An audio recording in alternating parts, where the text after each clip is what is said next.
Today is the day we're going to work backwards. Backwards in American history. As we start here in Concord, Lexington and Concord, where the shot heard round the world was fired just up the street. If you want to know more about that, you can click the link within the description. Them's the redcoats. I feel like I should paint my face like William Wallace, even though this is the American story.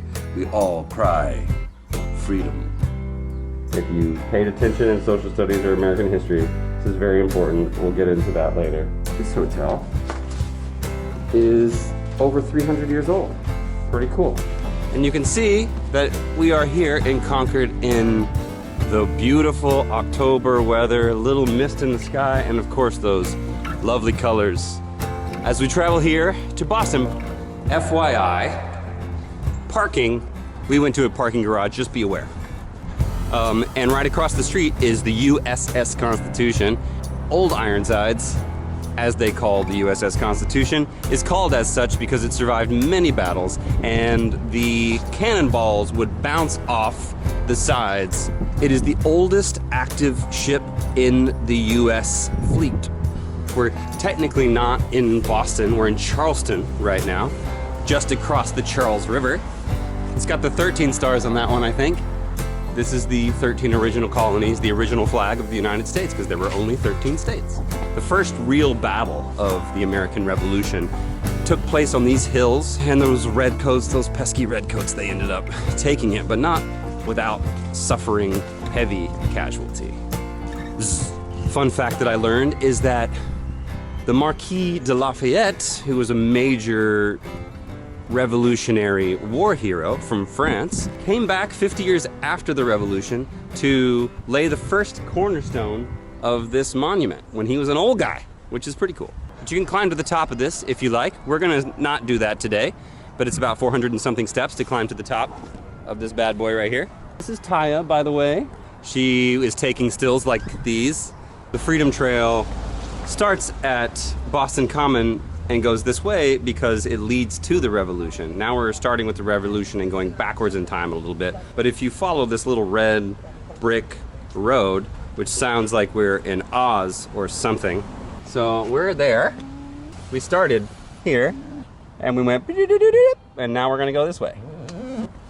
I just love Boston. Again, you can click the link in the description to see more of New England and the Boston area. So this is the Copp's Hill Burial Ground. This doesn't have any particularly famous people buried here, but it is an old burial ground and many of the early patriots. The next stop, Old North Church, which is the location of the famous One If by Land, Two If by Sea. At the top, at that steeple there, one lantern, one if by land, or two lanterns, two if by sea, if the British were going to go up to Lexington and Concord, either by river or by land. It was part of Paul Revere's ride as well. He left Boston and rode up to let everybody know, the British are coming, the British are coming. If you can imagine being in Boston in 1775, the British were here, they had occupied Boston. So to do anything revolutionary, to do anything associated with the Patriots would have been like flirting with death. And maybe the revolution, which I like to more like call an evolution, the earth revolves around the sun to go round and round. A year is a revolution after year after year. An evolution is what happened from the American Revolution. Follow me, follow me, follow me, follow me. Paul Revere's house. And it's a kind of an interesting structure. This is different from the brick, all the brick you see here, which is very much, you know, New England, like England. Feels Harry Potter, as Taya said. But I love these window panes, really cool. So you can see on this map that they have not only the Freedom Trail, the original one, but they've added what I guess is the Abolitionist Trail. Massachusetts was a big abolitionist area. A lot of Quakers, I think, that were but I do know that Frederick Douglass, he did a lot of work in the Massachusetts area, a lot of speaking, early engagements, recruiting more and more abolitionists.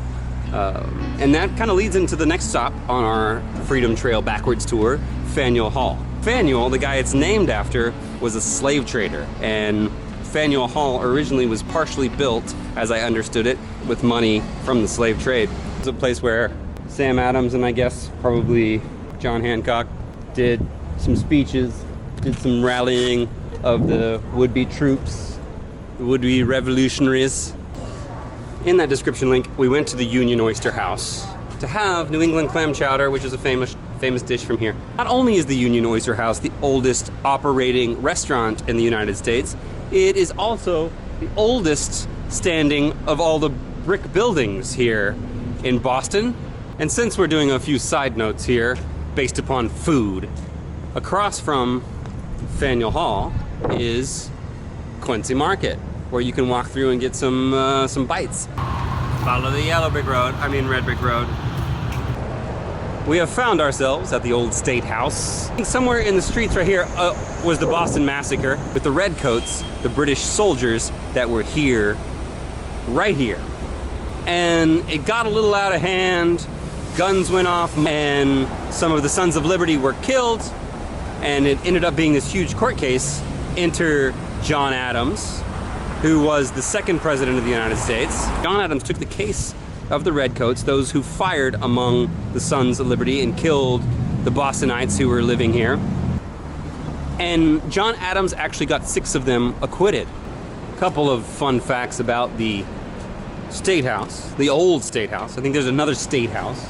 There's this guy named James Otis, who a lot of people don't know about, even people who know their American history. He was like a precursor to the Founding Fathers of sorts, and he is famous for coining the phrase, taxation without representation is tyranny. Oh, this is where the Tea Party, the famous Tea Party, if you don't know what the Tea Party is, we dumped a bunch of British tea off their ship in the harbor here somewhere, and that's where they kind of got together and said, hey, no taxation without representation, we're not going to do your tea tax, we're throwing it overboard. So I don't know if you know it, but Chipotle is actually on the Freedom Trail because it is in the old book house, the old bookshop, something like this.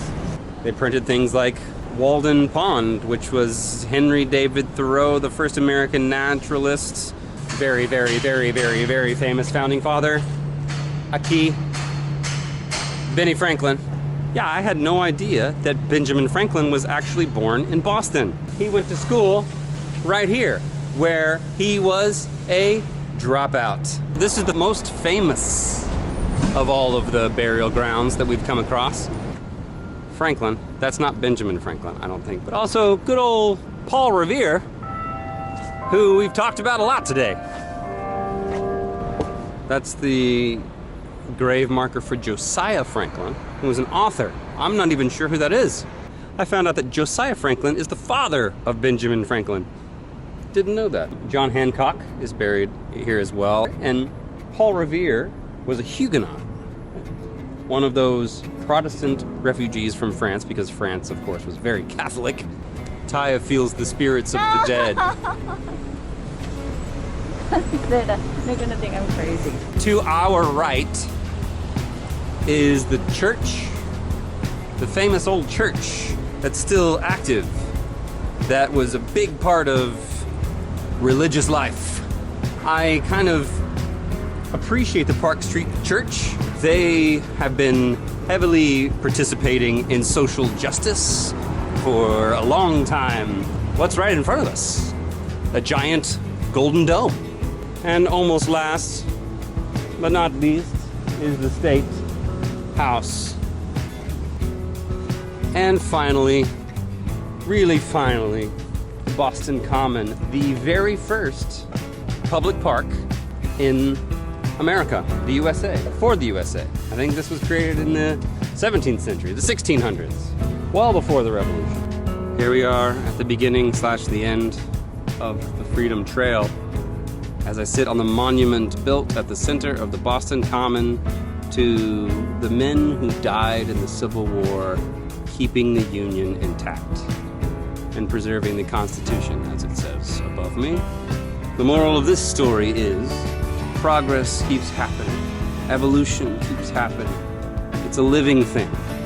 And you and me and everybody, especially those of us here in this American experiment, this country of everyone, would be a part of that evolution, be a part of that experiment. All right, peace out, world.